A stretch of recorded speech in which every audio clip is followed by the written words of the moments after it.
Hello po mga kababayan, medyo lumalakas yung yung hampas ng hangin dito po sa amin. Yan o, naririnig po ninyo. Akyat tayo dito sa second floor. Pakita ko sa inyo, mga kababayan, medyo malakas na yung hampas ng hangin.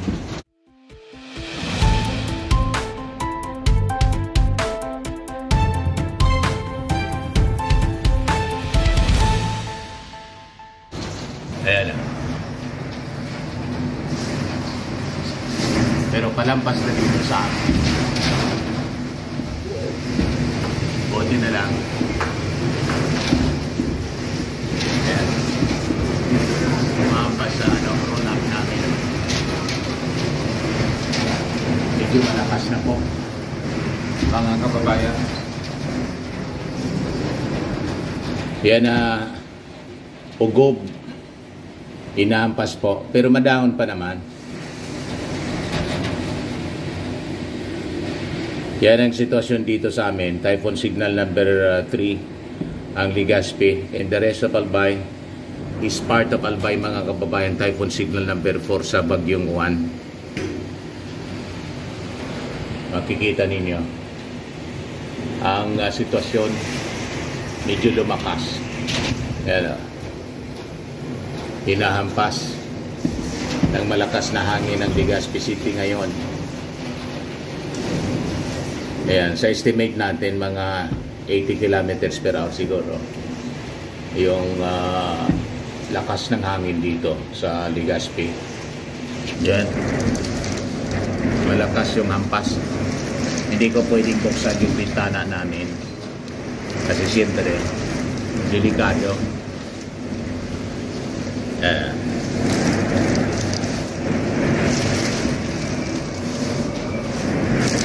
Grabe po, mga kababayan. At lumakas na rin, baka magbaha. Lumakas na rin po yung yung bagsak ng ulan, mga kababayan.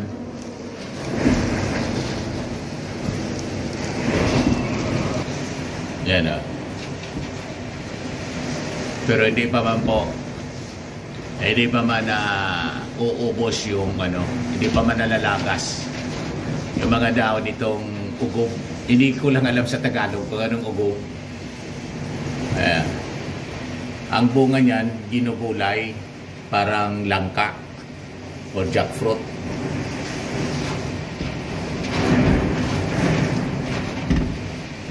Wala ang taong lumalabas po kasi delikado. Lahat na po nasa evacuation center. May mga tao dito. Maririnig ninyo ang hampas dito. At sinafety na namin para sigurado. O, diba? Yan po ang sitwasyon dito sa amin, mga kababayan.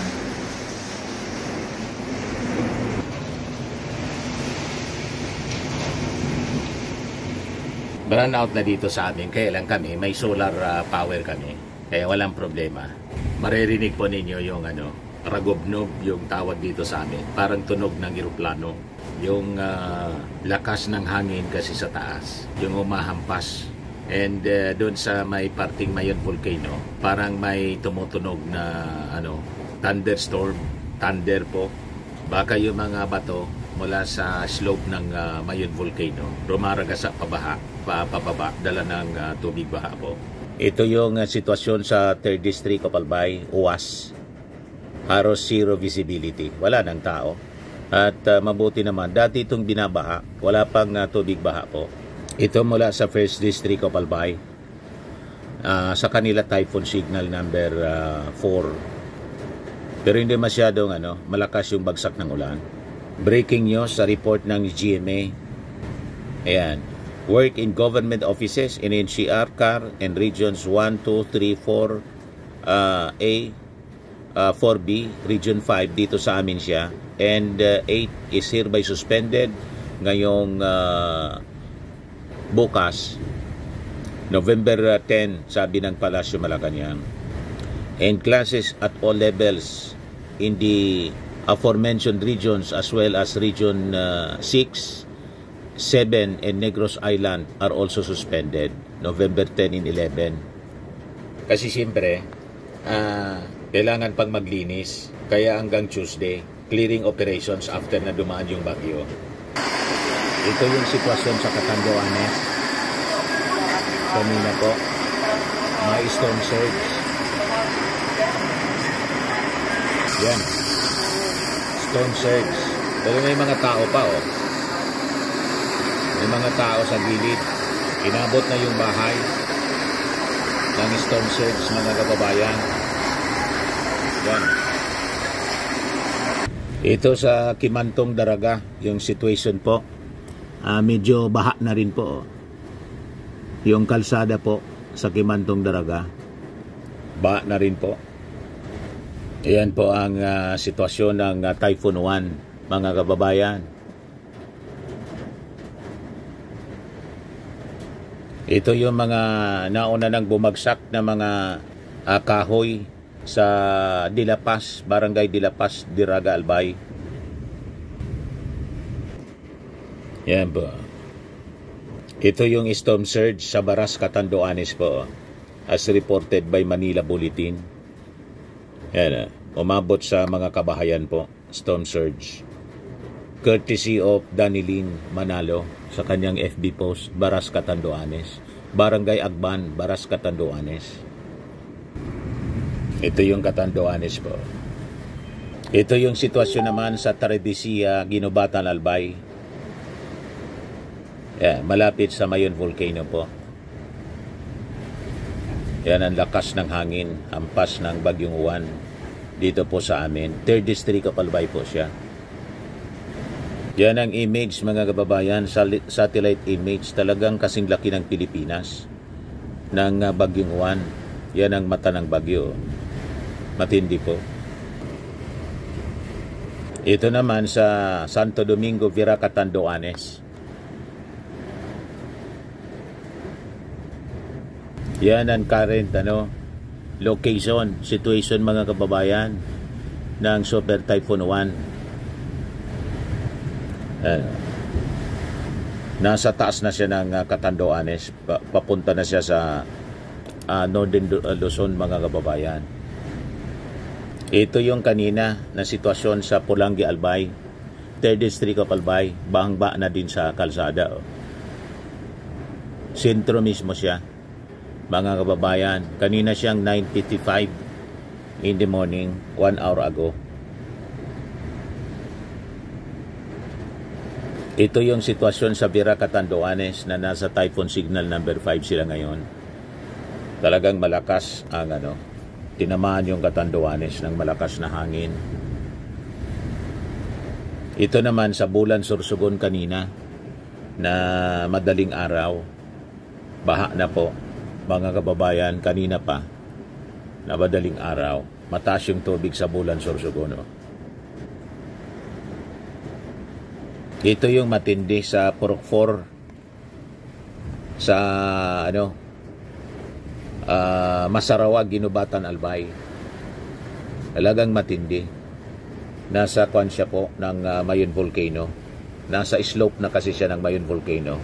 Yan na tubig na yan po, galing mismo sa sa slope ng Mayon Volcano. Ganyan katindi ang ragasa ng tubig po.